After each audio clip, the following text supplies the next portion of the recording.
बिस्मिल्लाहिर्रहमानिर्रहीम। आज की इस वीडियो में हम बात करेंगे इमरान खान का इसराइल को तस्लीम ना करने का दो टोक मौक़िफ़ क्या था। पाकिस्तान के साबिक़ वज़ीर-ए-आज़म इमरान खान ने इसराइल को उस वक्त तक तस्लीम ना करने का एक मुस्तकिल और दो टोक मौक़िफ़ रखा है जब तक फ़लस्तीनी अवाम को उनके जायज़ हकूक़ और एक काबिल अमल रियासत ना मिल जाए। ये मौक़िफ़ पाकिस्तान के बानी क़ायद-ए-आज़म मोहम्मद अली जिन्नाह के असूलों पर मबनी है।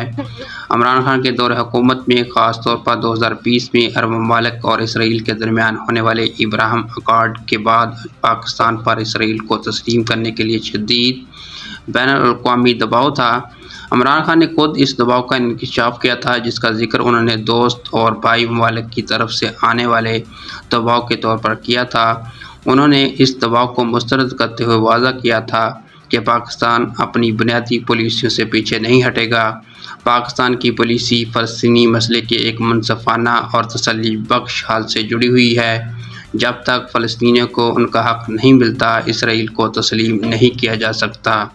इमरान खान ने बार बार कहा कि अगर पाकिस्तान फ़लस्तीनी अवाम पर होने वाले जुल्म को नज़रअंदाज करते हुए इसराइल को तस्लीम कर लेता है तो इसका मतलब कश्मीर के मसले से भी दस्तबरदार होना होगा, जो पाकिस्तानी कौम के लिए काबिल कबूल नहीं।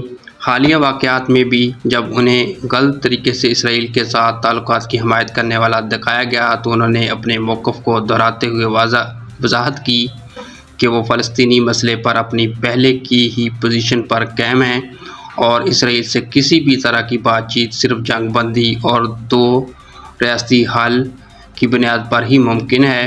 इमरान खान का कहना था कि उनका ज़मीर फ़लस्तीन के उन लोगों को अकेला छोड़ने की इजाज़त नहीं देता जिन्होंने हर तरह की नाइंसाफ़ी का सामना किया है। इस तरह इसराइल को तस्लीम करने का मौका इमरान खान के लिए एक दबाव था, जिसे उन्होंने पाकिस्तान के असूली और कौमी मौक़िफ़ पर कायम रहते हुए रद्द कर दिया था। यह था इमरान खान का इसराइल को तस्लीम ना करने का दो टोक मौक़िफ़। इस पर आपकी क्या राय है? आप अपनी राय कमेंट बॉक्स में बता सकते हैं।